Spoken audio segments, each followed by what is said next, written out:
Reprenez cela, chevalier de Janville, et allez répondre de vive voix au dauphin de France que Gaston Phébus, comte de Foix et prince de Béarn, lui offre son amitié. Son amitié? Pas plus. Ce jeune Charles ne me déplaît pas. Malgré sa santé fragile, il agit en prince courageux. Il fera un bon roi si Dieu lui prête vie, mais je ne serai pas son allié. Si les circonstances le demandent, je le combattrai. Mais votre amitié, monseigneur, que vous venez d'offrir... Je ne la retire pas. Je serai un ennemi amical. Réfléchissez, chevalier. Le prince noir est duc d'Aquitaine, c'est un voisin remuant. Mon épouse est la sœur de cet autre voisin, le roi de Navarre. Je le connais. Oui, Charles de Navarre m'a déjà raconté vos rencontres. Et malgré cela, vous pensiez que je pourrais me joindre au parti du dauphin. Je regrette pour vous, Thierry, mais votre mission était d'avance vouée à l'échec. Et vous êtes venu jusqu'à moi, ici, à Orthez, malgré la haine de mon beau-frère. Voilà du courage, chevalier. Un courage dont l'honneur rejaillit sur le prince que vous servez. Il se connaît en homme. C'est pourquoi il recherche votre alliance, monseigneur. Et votre compagnon est adroit, en plus. N'insistez pas, Thierry, et restons amis tant que nous le pourrons. Entre nous, j'ai bien assez de ma petite guerre avec mon vieil ennemi, le comte d'Armagnac. Une guerre qui me coûte cher. Qui coûte cher à vos ennemis, monseigneur. Vous réclamez de fortes rançons. Qui ne me sont jamais payés, Thierry. L'argent ne rentre pas, les prisonniers sur parole non plus. On me doit plus de 200 000 écus. L'appui du dauphin pourrait... Le dauphin lève des impôts pour payer la rançon de son père. Moi, je n'aime pas imposer mon peuple. Il faut bien que je trouve l'argent ailleurs. Eh bien, monseigneur, il me reste à retourner en Sologne. Ah, non, Thierry. Non, pas comme ça. Vous êtes mon invité. Restez une semaine à Orthez. J'organiserai quelques fêtes pour vous. J'ai des jongleurs, des troubadours. Je ne puis faire moins pour un envoyé du dauphin de France.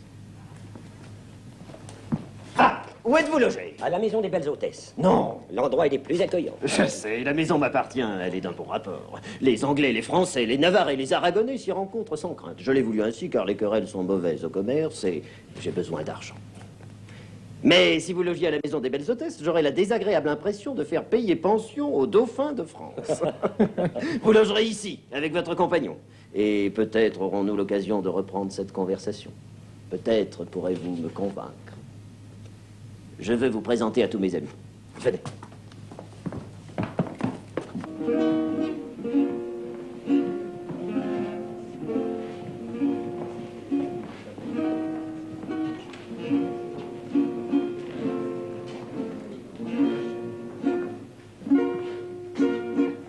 Amis, chevaliers, nobles dames, je veux que vous connaissiez tous et accueilliez comme il convient Thierry, chevalier de Janville, et son écuyer. Thierry est du parti du roi Jean de France. Mais j'entends que nulle injure ne lui soit faite, car il est notre hôte. Et je me verrai obligé d'en demander raison.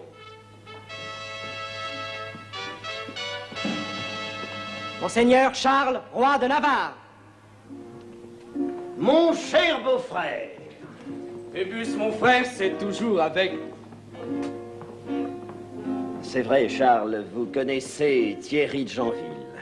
Dit Thierry Lafronde. Charles! Thierry, vous êtes ici chez moi. Vous avez droit tous les deux à mon estime et à mon affection. Mais vous êtes chez moi. Je ne veux rien connaître de vos querelles. Ma devise est Toc ici gausse, ce qui veut dire touche-y si tu oses. Et elle s'applique à tout. Même à mes hôtes.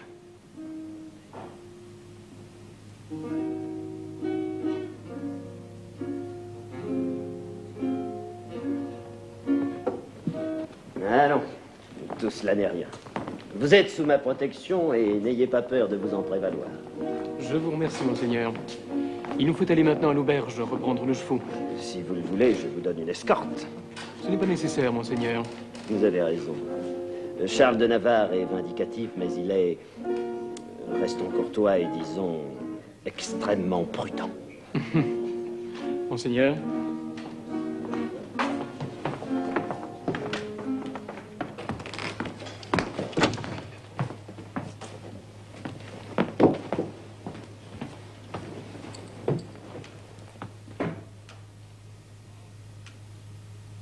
Entre. Alors? Il est toujours au service du comte Phébus. Parfait. Tu lui as parlé? Il ne comprend pas un mot sur 4. Mais il fera ce que nous voulons. Comment le sais-tu? Il y a un langage que tout le monde comprend. Même les infidèles. Fais-le entrer.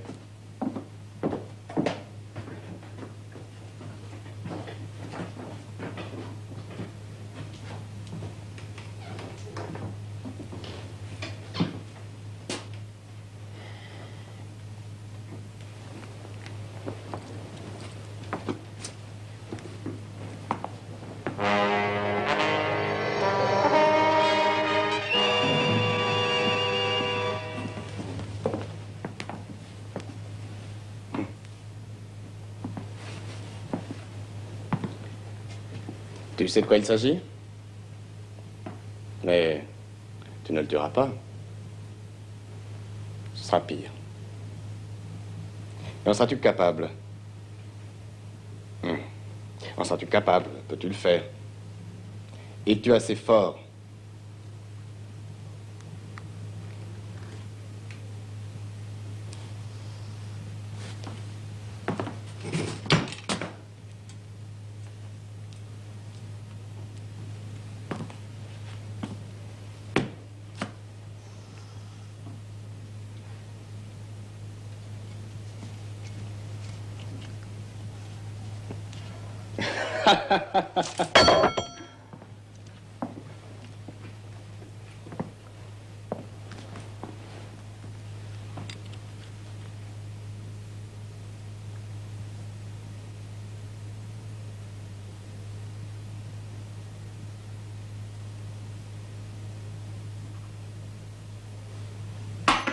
Et son langage. Sa façon de faire comprendre que ce n'est pas assez.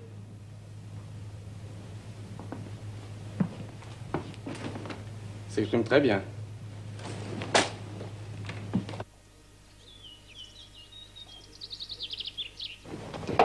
On était si bien ici. Tu étais déjà venu? Oui, quand j'étais comédien ambulant. Et vous aviez joué devant Gaston Phébus? Oui. Et là, il est parti avant mon entrée en scène. Tout ce qui l'intéresse, ce sont ses chiens, ses jongleurs et ses lutteurs. Plus ils sont gros, plus ils sont laids, plus il les aime. Alors pourquoi as-tu insisté pour m'accompagner ici? Pour te servir de guide? Et si je t'offrais de loger à l'auberge pendant que je serai au château, tu accepterais? Tu voudrais bien? Je n'osais pas te le demander. Babette avait raison. Babette? Oui, l'aubergiste. Je l'ai connue lors de mon dernier passage. Elle me trouve énormément de talent. Elle refuse même de me faire payer. Non, Thierry, non. J'irai avec toi. Le roi de Navarre est au château. J'aurais trop peur pour toi. Que peut-il faire? Souviens-toi. Toc ici gauss. Touche-y si tu oses. Allons, non, j'ai pas besoin de toi.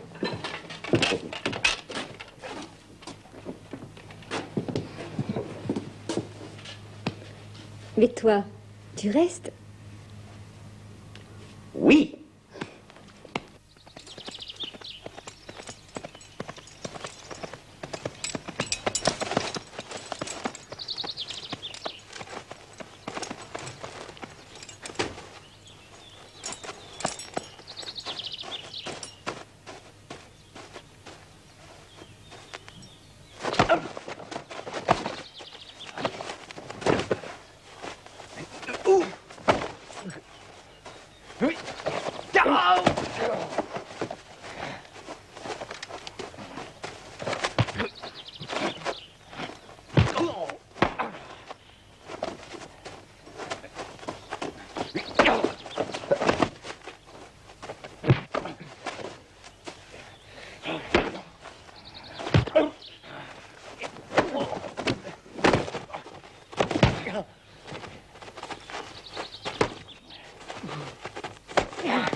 Alors, ça va, c'est assez. Allez, viens.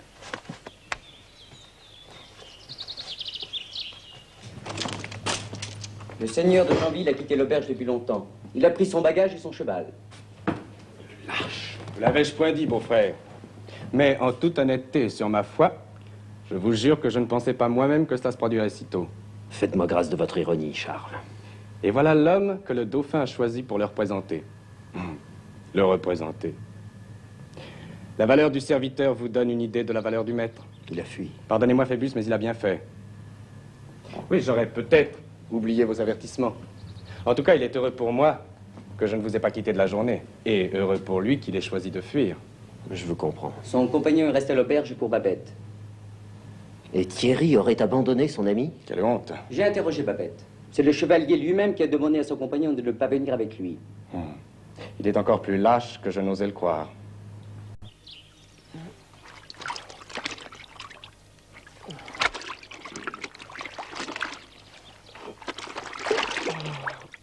Imbécile, il en reste encore un. Le comédien, il est inoffensif. Peut-être, tant qu'il reste à l'auberge. S'il vient au château, il nous y trouvera, mon frère et moi. Bien. Mais qu'est devenu réellement Thierry? Réellement, il a disparu. Je crois que Thierry a compris la leçon cette fois.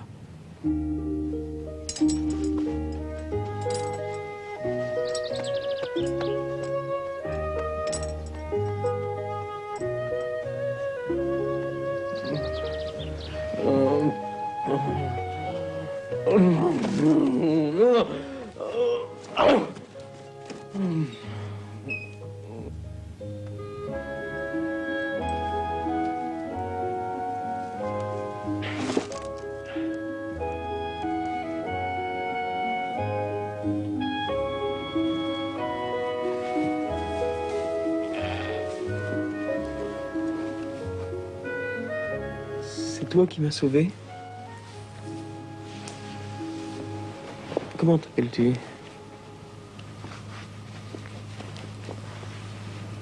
Comment t'appelles-tu? Tu as peur de moi?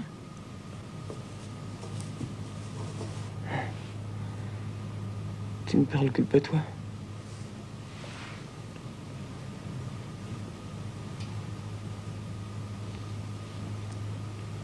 Tu ne parles pas, tu n'entends pas.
Adieu, petite fille.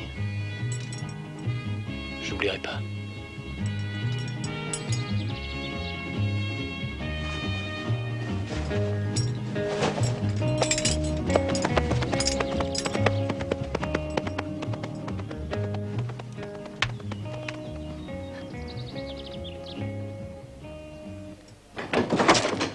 Monseigneur de Navarre. Il dîne dans la grande salle. Qu'y a-t-il? Le comédien, Judas. Il est reparti, Babette m'a prévenu. Il vient au château. Eh ben, attendons-le.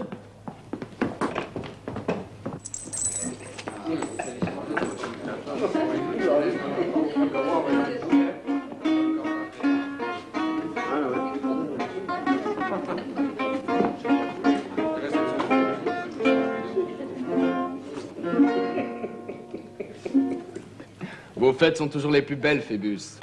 Mais vous êtes le seul qui paraisse ne pas les apprécier. Je repense à cet envoyé du dauphin. Encore, après 8 jours. Mais je regrette. Vous regrettez ce lâche, ce faux chevalier? Je regrette de m'être trompé à ce point sur son compte. Voulez-vous dire que vous étiez prête à céder au désir du dauphin? Ma foi, presque. Alors je suis heureux que la vérité sur Thierry ait éclaté à temps.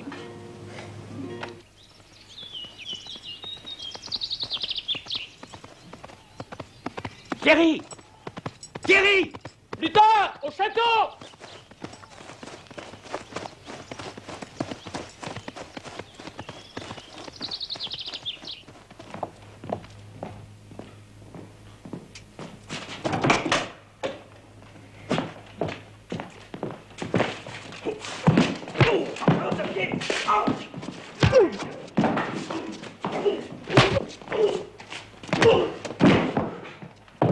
Thierry! Viens plus tard!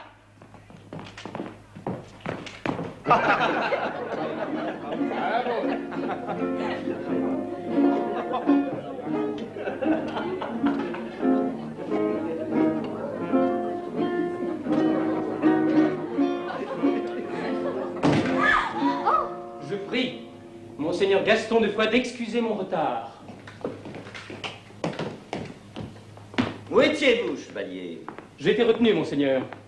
Les villageoises sont belles, n'est-ce pas, Thierry? Il y a un peu de cela, Monseigneur. Nous vous croyons partis. Je n'avais pas encore tout à fait terminé ma mission. En ce qui me concerne, oui. Il me restait à vous faire mes adieux, ainsi qu'à Sir Charles, roi de Navarre. Asseyez-vous, Thierry. Nous parlerons de tout ça après le repas.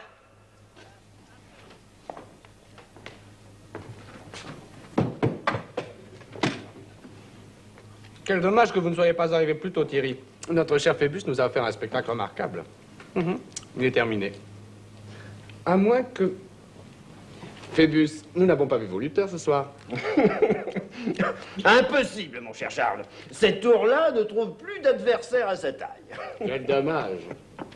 Mais peut-être notre ami Thierry est-il assez fort pour se mesurer à lui? Que cherchez-vous, Charles? Moi? Non, rien.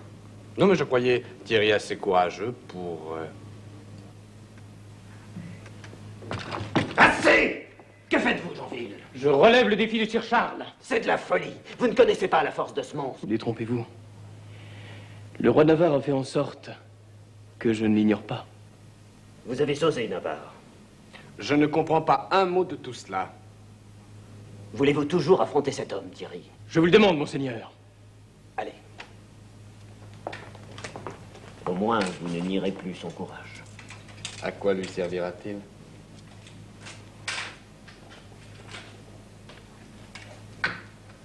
Je parie 1000 écus sur Thierry. Mais vous êtes fou, Thierry n'a aucune chance. 2000. Thierry est inconscient. La première fois aurait dû être une leçon suffisante. La première fois 5000 écus. 5000 écus, Navarre. Tenu.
Thierry de Janville, vous êtes le premier à triompher de mon lutteur.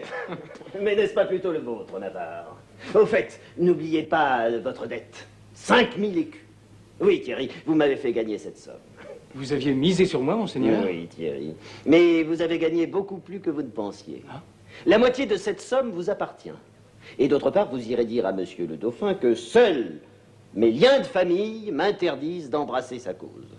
Je le prierai donc d'accepter seulement ma neutralité. C'est déjà beaucoup.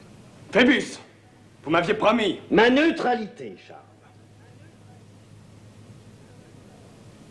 N'est-ce pas vous, Navarre, qui m'avez dit qu'à la valeur du serviteur, on reconnaissait celle du maître?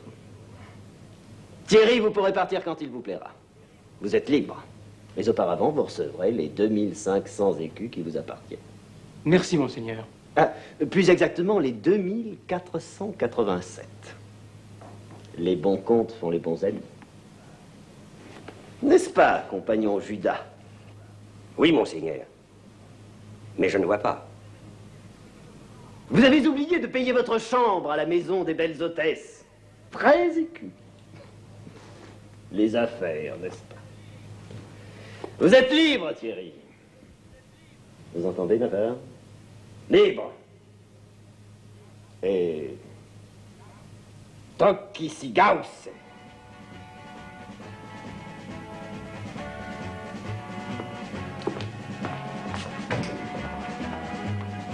Toc ici Gauss!